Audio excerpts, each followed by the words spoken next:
ಮೊದಲನೆಯದು ಜನಕ್ಕೆ ವಿಶ್ವಾಸ ಬರೋ ಹಾಗೆ ರಾಜಕಾರಣಿಗಳು ನಡ್ಕೊಳ್ಬೇಕಾಗಿದೆ.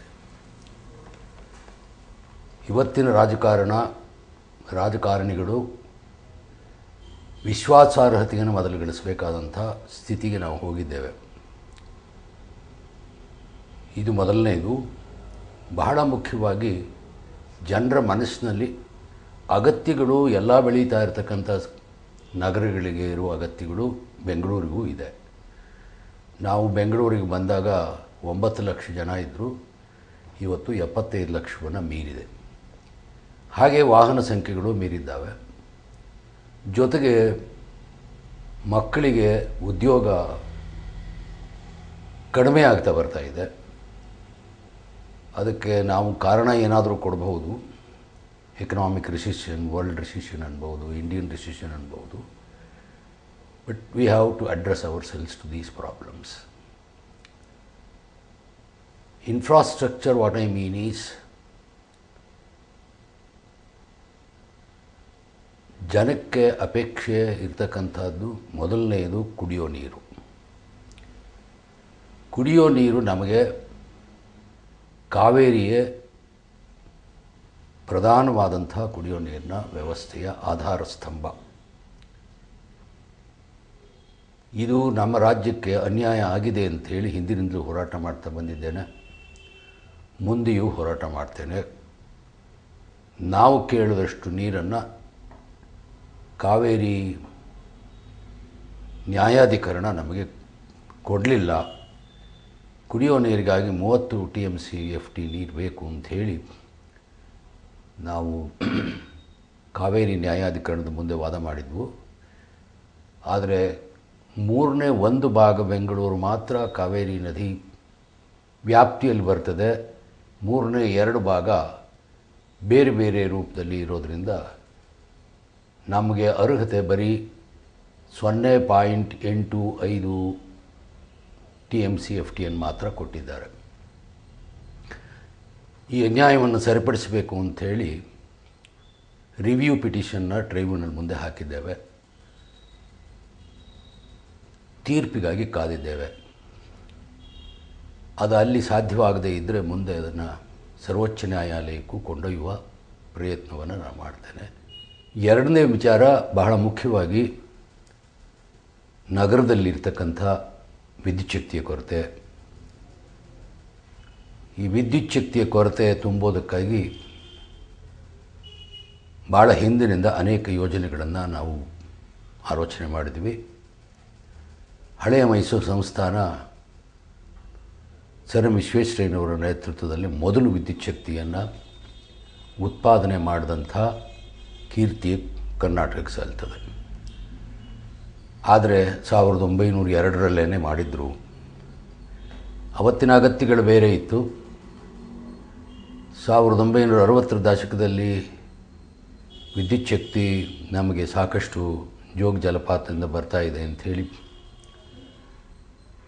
ವಿದ್ಯುಚ್ಛಕ್ತಿಯ ಬಳಕೆ ಕಷ್ಟವಾಗಿದ್ದಂಥ ಕಾಲ. ಆವಾಗ ವಿದ್ಯುಚ್ಛಕ್ತಿಯನ್ನೇ ಮೂಲ ಬಂಡವಾಳವನ್ನಾಗಿ ಮಾಡಿ ಇಂಡಸ್ಟ್ರೀಸನ್ನು ಪ್ರಾರಂಭ ಮಾಡೋದಕ್ಕೆ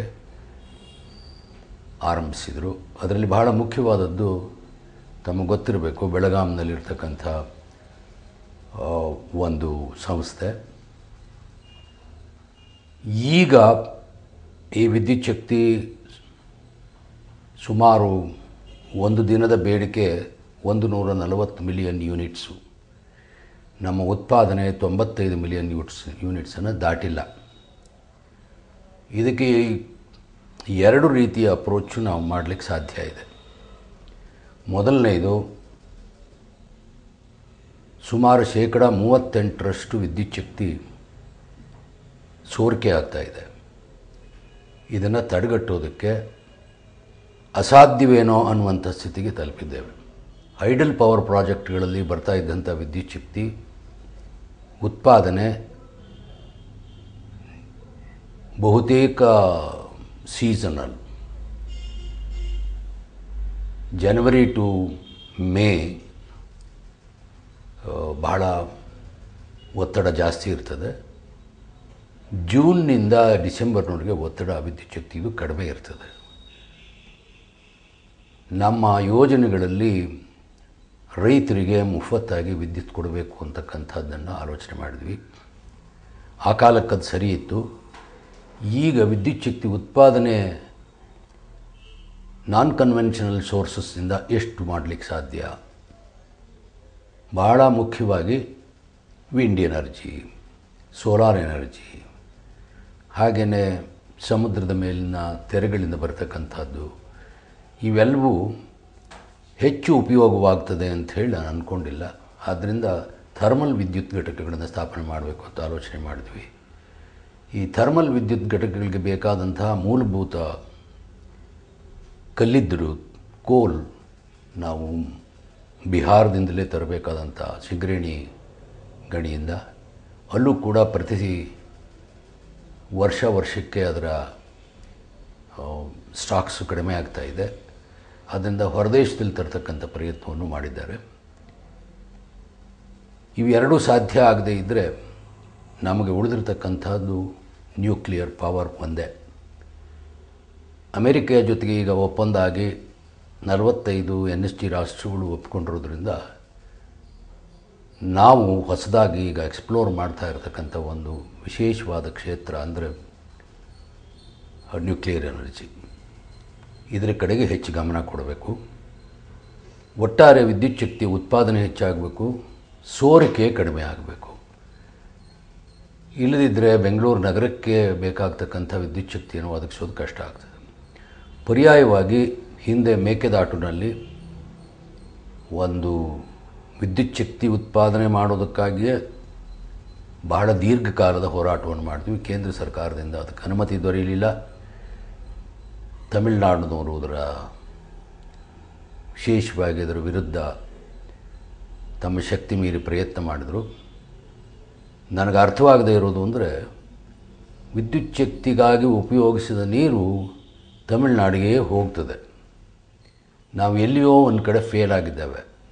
ನೀರಾವರಿಗೆ ಬಳಸ್ತಾರೆ ಅಂತಕ್ಕಂಥ ಅನುಮಾನ ಅವರಿಗೆ ಬಂದಿರಬಹುದು. ಆದ್ದರಿಂದ ಅದಲ್ಲ ಅಂಥೇಳಿ ಒಪ್ಪಿಸೋದಕ್ಕೆ ಪ್ರಯತ್ನ ಮಾಡಬೇಕು.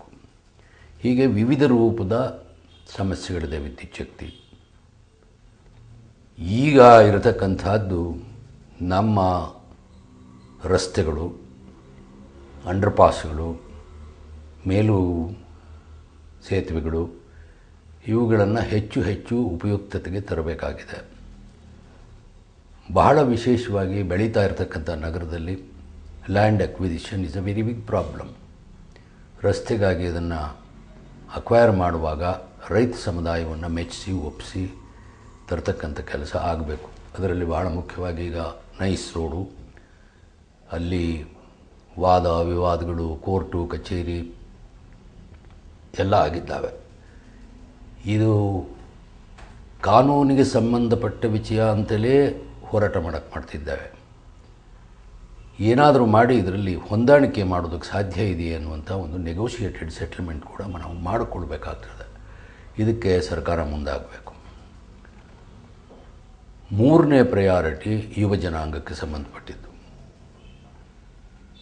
ಬೆಂಗಳೂರು ನಗರದಲ್ಲಿ ಉದ್ಯೋಗ ಹುಡುಕಿಕೊಂಡು ಬರ್ತಕ್ಕಂಥವರು ನಿತ್ಯ ಹೆಚ್ಚಾಗ್ತಾ ಇದ್ದಾರೆ. ಇತ್ತೀಚಿನ ಎಕನಾಮಿಕ್ ರಿಸೆಷನ್ನಿಂದಾಗಿ ನೌಕರಿ ಕಳ್ಕೊಳ್ತಕ್ಕಂಥ ಭೀತಿ ಅವರಿಗೆ ತುಂಬ ಉಂಟಾಗಿದೆ. ಅದರಲ್ಲೂ ವಿಶೇಷವಾಗಿ ಗಾರ್ಮೆಂಟ್ ಫ್ಯಾಕ್ಟ್ರಿನಲ್ಲಿ ಸುಮಾರು 5ರಿಂದ 5.5 ಲಕ್ಷ ಮಕ್ಕಳು ಕೆಲಸ ಮಾಡ್ತಾರೆ. ಅದರಲ್ಲಿ ಅರ್ಧ ಭಾಗ ಈಗಾಗಲೇ ಮುಚ್ಚಿದ್ದಾವೆ ಅಂತ ಕೇಳಿದ್ದೇನೆ. ಆದ್ದರಿಂದ ಗಾಬರಿ ಆಗಿದ್ದಾರೆ. ಅವರಿಗೆ ನಾವೊಂದು ನೈತಿಕ ಶಕ್ತಿ ತುಂಬಬೇಕು, ಮಾರಲ್ ಕರೇಜ್. ಎರಡನೇದು, ಹೆಣ್ಣುಮಕ್ಕಳು ವಿಶೇಷವಾಗಿ ನಮಗೆ ರಕ್ಷಣೆ ಇಲ್ಲ ಅನ್ನುವಂಥ ಸ್ಥಿತಿಯನ್ನು ತಲುಪಿದ್ದಾರೆ.